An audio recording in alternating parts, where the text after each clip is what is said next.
नमस्कार दोस्तों, मेरे YouTube channel dark web star में आपका स्वागत है। आज मैं आपके लिए दो बहुत हॉरर कहानी लाया हूँ जिसको सुनकर आपको मजा आएगा।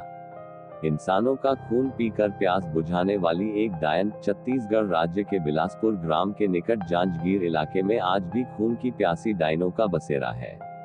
स्थानीय लोगों का मानना है कि यहाँ रात में गुजरने वाले राहगीरों को डायन पहले तो अपने वश में करती है और बाद में उस इंसान का खून पीकर स्वयं को अमर रखने का प्रयास करती है। कहा जाता है कि यह इलाका डायन का है। यहाँ इंसान का कदम रखना खतरे से खाली नहीं है, और अगर आप कैसे भी गए तो किसी तरह की चूक आपके लिए काफी नुकसानदेह साबित हो सकती है। अगर आपको यकीन ना हो तो यहाँ पर अभिशप्त पेड़ों में कील गाड़ कर खुद देख लीजिए, यकीनन आप लोगों का मौत से सामना हो जाएगा। आप लोगों को भले ही यह अंधविश्वास लगे, मगर इस भूतिया गांव का तो यही दस्तूर है। इस भूतिया गांव को पूरे सूबे में अभिशप्त माना जाता है। यहाँ एक दो नहीं बल्कि सारे इलाके में डायनों का बसेरा जमा है। बिलासपुर के निकट इस छोटे से इलाके जांजगीर में डायनों की अब पूरी टोली विद्यमान है। ऐसा माना जाता है कि पहले यहाँ एक डायन रहती थी, लेकिन डायन ने गांव की ही कुछ लड़कियों की आत्मा को वश में करके उनको अपने साथ मिला लिया। आज वही लड़कियां इन डायनों के साथ मिलकर खुद को अमर रखने की कोशिश करती है। ये गांव वही है, वो जगह जहां वास्तविकता में यहाँ पुरुषों के रात को निकलने पर प्रतिबंध है। कब किस जगह पर डायन उन्हें अपने वश में कर लेगी कोई नहीं जानता। अभी तक यहाँ पर कुल 38 ऐसे मामले हैं जिनमें पुरुष लापता हो गए, लेकिन उनका अभी तक कोई पता नहीं लगा। यही माना जाता है कि डायन उन पुरुषों को निगल गई। जांजगीर में पेड़ों को काटने पर भी प्रतिबंध है। यहाँ पेड़ों के ऊपर डायनों के रहने की बात बताई जाती है। एक बार एक पेड़ काटने पर गांव के एक इंसान की मौत हो गई थी। तब से ही माना जाता है कि डायन का पेड़ काटने पर ही उसकी मौत हुई। यहाँ पर एक टूटी हवेली नुमा छोटी सी कोठरी है, जिसमें कोई भी नहीं आता जाता। माना जाता है कि इस अंधेरी कोठरी में जो भी गया वो वापस नहीं लौटा। 7 लोगों की मौत की गवाह इस भूतिया कोठरी को यहाँ के प्रशासन ने भी सील किया हुआ है। डायनों को अपने वश में करने के लिए यहाँ कई तांत्रिकों ने अपनी पूरी शक्ति लगा दी, लेकिन इस बीच एक दो तांत्रिकों को भी मौत का सामना करना पड़ा, जिसके बाद तांत्रिक भी यहाँ की डायनों को अपने वश में करने से घबराने लगे। कहा जाता है कि गांव में हर अमावस्या और पूर्णिमा की रात को कोई नहीं रहता। हालांकि यह काफी पुरानी बात है। अब लोग अपने घरों को अच्छे से बंद कर वहीं रहते हैं। गांव के कुछ लोगों ने यह अनुभव किया है कि अक्सर रास्ते में चलते वक्त उन्हें अजीबोगरीब आवाजें सुनाई देती है, लेकिन पीछे मुड़ने पर कोई नहीं होता। गांव के सुधाकर नाम के व्यक्ति ने तो अपनी बाइक पर एक डायन को लिफ्ट तक दी थी।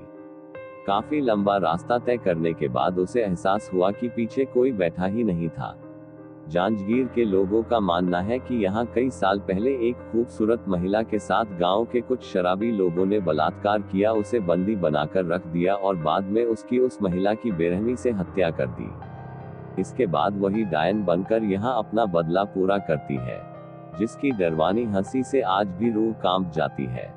एक रात मैंने चाचा जी से सुना कि गांव में नदी के पार कुछ रहता है जो अपनी मर्जी से कोई भी रूप ले लेता है, और उसके हंसने की आवाज बहुत डरावनी होती है जो दूर दूर तक सुनाई देती है। उसका असली रूप जिसने देखा उनमें से कुछ तो मर गए और बचे हुए उसके भयानक रूप के बारे में किसी को नहीं बताते थे। गाँव के लोग डर के मारे उसका नाम लेने के बजाय वो ही कहते थे।